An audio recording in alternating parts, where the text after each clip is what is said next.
안녕하세요. 파라미의 나비효과의 파람입니다. 코로나가 다시 대유행을 하며 강력한 특별 방역 대책이 시행된 지 한 달이 되어갑니다. 특별 방역 대책으로 9시 제한 등등이 있었지만 가장 논란이 되는 부분은 백신 패스였습니다. 그리고 백신 패스 중에서도 청소년 백신 패스가 많은 이슈가 되었고 논란이 되었습니다. 이것이 왜 이슈가 되고 논란이 되었는지, 그리고 특별 방역 대책을 총정리한 영상이 있으니 위에 영상 클릭해서 보고 오시는 것을 추천드립니다. 청소년 백신 패스에 대해 많은 논란이 있었지만 결국 청소년이 백신을 맞고 사망한 사례가 나오게 되어 더욱 논란은 거세지고 있습니다. 이에 대한 자세한 이야기를 해보겠습니다. 본격적인 이야기 시작하기 전에 영상 끝까지 시청 바라며 구독과 좋아요, 알림 설정까지 부탁드리겠습니다. 그럼 지금부터 파라미의 나비효과 이야기 시작하겠습니다.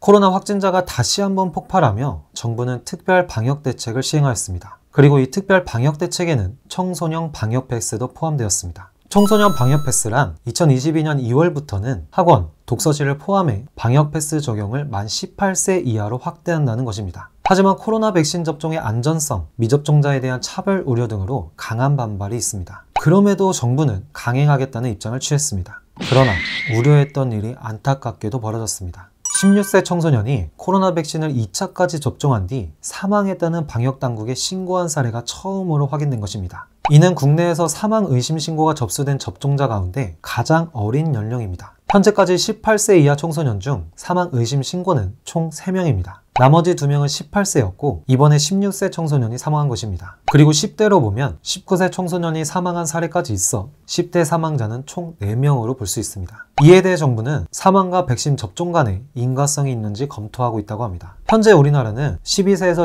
18세 총 접종자 수는 432만 5,012건, 전체 이상반응 신고는 13,559건입니다. 이 중에서 13,220건은 일반 이상반응, 243건은 주요 이상반응, 93건은 아나필락시스, 3건은 사망으로 나타납니다. 이렇게 되자 청소년 방역 패스를 강행하겠다는 태도를 보였던 정부는 청소년 방역 패스의 적용 시기와 범위를 조정해 31일에 사회적 거리두기 조치 연장 여부와 함께 발표한다고 합니다. 즉, 청소년 방역 패스는 2022년 2월 1일에 적용 예정이었으나 그 시기를 한 달 연기하는 방안이 검토되고 있는 것입니다. 하지만 한 달이 연기되었다고 한들 크게 달라지는 것은 없을 것입니다. 한 달이 미뤄져도 어차피 백신을 미리 맞아야 되기 때문입니다. 현재까지 28일 기준 12세에서 17세 청소년 중 2차 접종까지 마친 청소년의 수는 132만 4,099명으로 전체의 47.8%에 불과합니다. 하지만 벌써부터 많은 불편함이 존재합니다. 실제로 서울 서초구에 거주하는 A씨는 최근 초등학생 딸과 함께 패스트푸드점을 방문했다가 입장을 제지당했다고 합니다. 직원은 딸에게 PCR 음성 확인서를 요구했고 이에 부모가 초등학생은 방역 패스 대상에 해당하지 않는다고 설명했지만 직원의 태도는 변하지 않았고 결국 A씨는 딸과 함께 가게를 나와야 했다고 합니다. 이러한 경우는 실제로 적지 않게 발생하고 있습니다. 즉, 방역 패스 확대를 시행한 지 열흘이 넘었지만 많은 혼란이 일어나고 있다는 것입니다. 일부 업장에서는 미접종 청소년의 입장을 거부하거나 아예 접종 여부와 상관없이 청소년의 업장 내 식사를 막는 사례도 나오고 있다고 합니다. 하지만 방역 수칙에 따르면 명확히 18세 이하 소아 청소년은 방역 패스에서 예외입니다. 즉, 18세 이하 소아 청소년은 백신 접종을 하지 않아도 청소년증, 여권, 학생증, 재학증명서 등의 신분을 증명할 수 있는 서류만 있다면 다중이용시설에 입장을 할 수 있다는 것입니다. 하지만 적지 않은 다중시설들은 이를 거부하고 있습니다. 그 이유를 살펴보면 소상공인 커뮤니티인 아프니까 사장이다 카페에서 미접종 1인 초등학생 받아도 되나? 학생 4명은 식사 가능한가? 미성년자 식당 입장 기준, 미접종 미성년자 1명과 미접종 성인 1명의 경우는 어떻게 해야 되는가? 등의 질문이 많은 것으로 봐서 방역 패스에 대한 경우의 수가 워낙 복잡하여 아예 백신 미접종자라고 하면 입장을 거부하는 것이 늘어나는 것 같습니다. 이에 대해 한 소상공인은 8,000원 팔자고 과태료 300만 원을 감수할 수는 없다 라고 말하기도 했습니다. 하지만 현재로서는 미성년자 출입을 제한하는 자영업자들에게 불이익을 줄 수 있는 법적 근거는 없다고 합니다. 이에 대해 학부모와 청소년은 무슨 권리로 밥도 못 먹게 하느냐 라는 불만을 토로하고 있는 상황입니다. 이번 청소년 방역 패스에 대한 문제는 비단 청소년에 국한된 문제는 아닙니다. 논란의 본질은 미접종자에 대한 차별, 그리고 백신 강제화라는 것입니다. 우리도 코로나로부터 안전할 수 있다면, 벗어날 수 있다면 백신을 분명히 맞았을 것입니다. 하지만 백신에 대한 부작용 사례가 우후죽순으로 발생하고 있으니 백신에 대한 신뢰가 없어 안 맞는 것입니다. 심지어 백신으로 사망하거나 부작용이 크게 발생해도 정부의 대답은 0.1%의 오차도 없이 인과성이 없다라고 주장합니다. 이런 상황에서 국민들이 어떻게 국가를 믿고 백신을 믿고 맞을 수 있을까요?